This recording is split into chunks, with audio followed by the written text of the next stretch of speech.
An Abi Hurairah radhiyallahu anhu anna Rasulullah sallallahu alaihi wa alihi wasallam qala laisa ash-shadidu bis-sur'ati laisa ash-shadidu bis-sur'ati innama ash-shadidu alladhi yamliku nafsahu 'inda al-ghadabi muttafaqun alaih. Laisa ash-shadidu ora ana wong kang kuat iku bis-sur'ati kelawan gulat innama ash-shadidu angin pestine utahe wong kang kuat alladzi iku wong yamliku nafsahu kang miliki sapa ladzi nafsahu ing awake wong indal ghadabi nalikane marah, nalikane muring-muring. Muttafaqun alaih. Abu Hurairah radhiyallahu anhu meriwayatkan sesungguhnya Rasulullah sallallahu alaihi wa alihi wasallam bersabda, laisa syadidu bis-sur'ah. Orang yang kuat itu bukan yang ahli gulat, yang enggak bisa dijatuhke sama lawan-lawane. Bukan itu kata Nabi.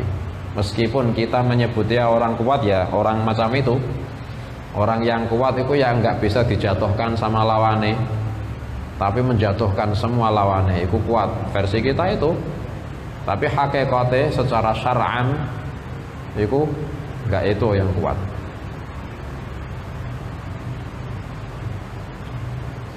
Gulat itu sudah ada sejak dulu, enggak cuma sekarang. Apa Smackdown apalagi yo sing sumo, Jepang sumo.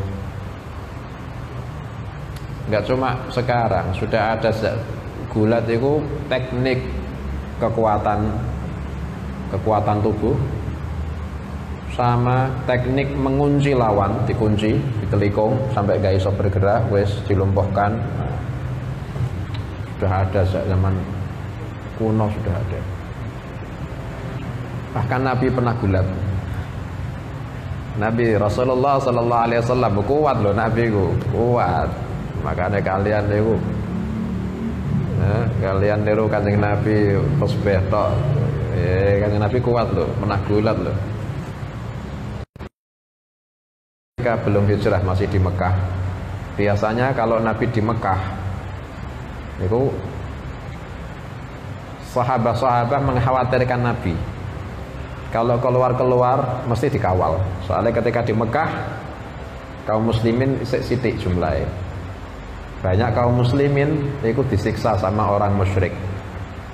Makanya kalau di Mekah sebelum hijrah, setiap Nabi keluar pasti dikawal.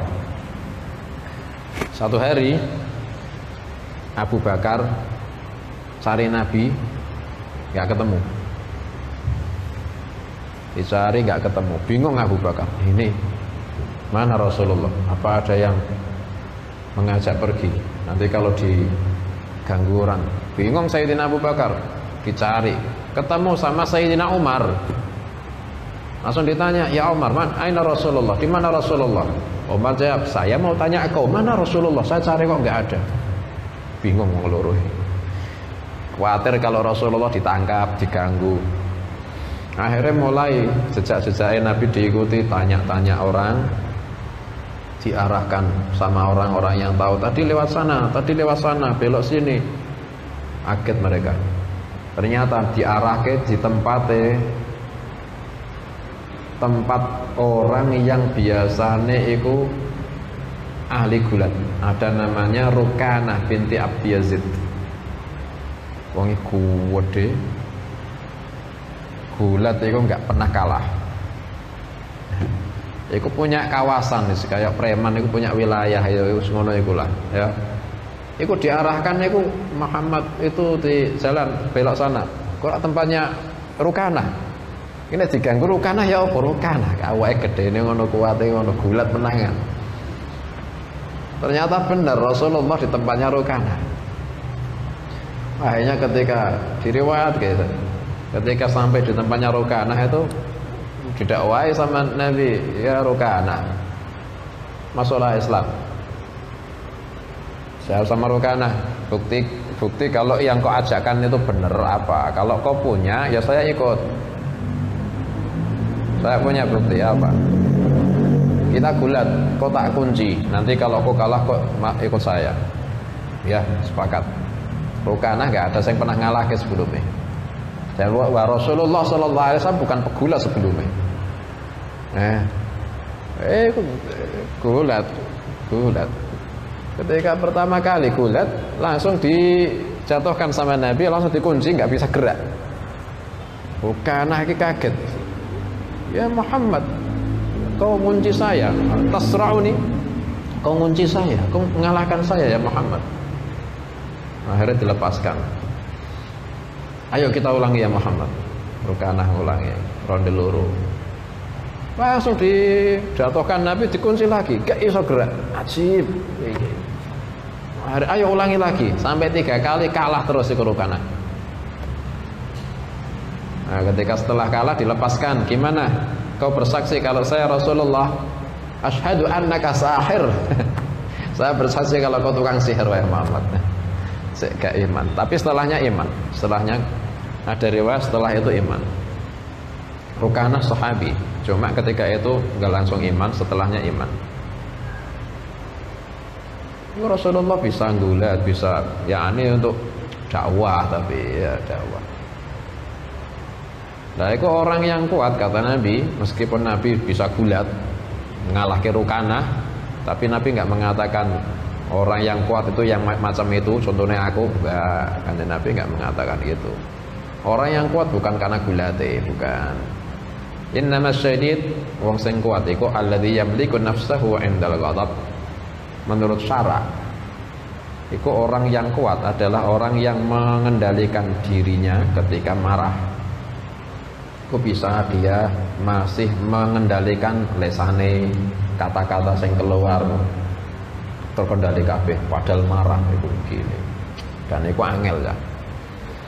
Atau mengendalikan fisike ketika marah. Mungkin dia harus nyelentik karena marah nanti itu terkendali. Atau mungkin dia harus naboi karena ketika itu dia marah, tapi ketika itu naboi ini terkendali. Atau bahkan saking pengendaliannya dia mikir nggak perlu sampai nyelentik, nggak perlu sampai nabok, akhirnya dia nggak nabok sama sekali. Atau dia mikir iki maslahat kalau diselentii, atau ketika dijiwit iki ada maslahatnya dan dia itu ada kendali ketika jiwit. Itu yang meliku nafsahu wal hasil. Makanya ketika orang marah itu, ini bukan berarti hadis orang nggak boleh marah, bukan. Silahkan marah, tapi marah yang bisa terkendali. Itu sing apik. Dan ketika dibutuhkan marah, ya marah. Orang nggak bisa marah itu ya malah kadang-kadang madarat ya. Ono agamane dinyek, nabine dinyek, ayo khimar. Bojone diganggu wong meneng ya khimar. Anak wedoke digondal-gondal wong meneng ya khimar. Ya harus marah. Ini bukan hadis larangan enggak boleh marah, enggak. Ini hadis pengendalian diri ketika indal ghadab, yamliku nafsahu indal ghadab, pengendalian diri ketika sedang marah. Marah-marah kok, cuma mengendalikan diri ketika marah.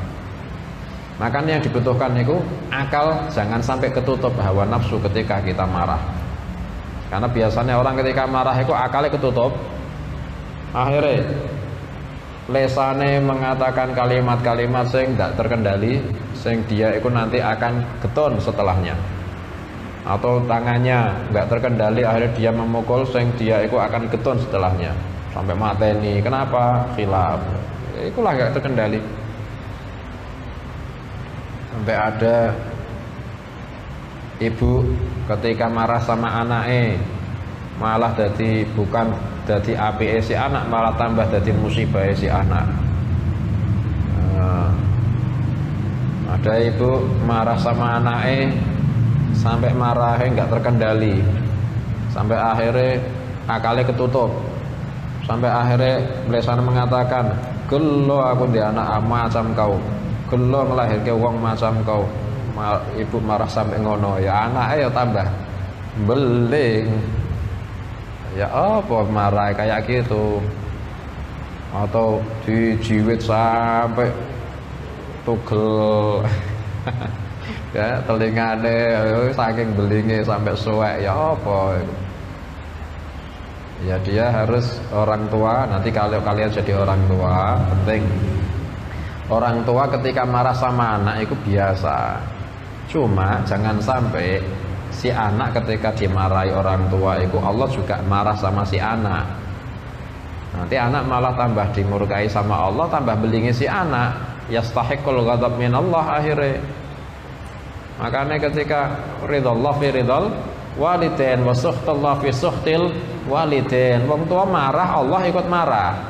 Lah saiki gak ada orang tua sing gak pernah marah sama anaknya. Wah, anak rata-rata jengkelno sama orang tuane. Lah iku orang tua kalau sedang marah, maka orang tuane saiki marahku mengundang marahnya Gusti Allah ning anakku. Saya marah sama anakku terus Allah juga marah sama anakku, malah anakku akhir tambah beling. Yastahiqul ghadab minallah.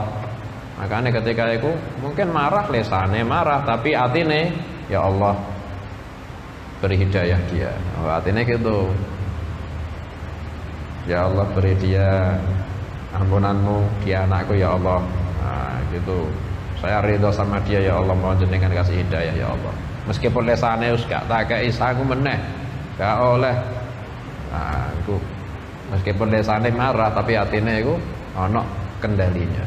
Akalnya jangan sampai ketutup.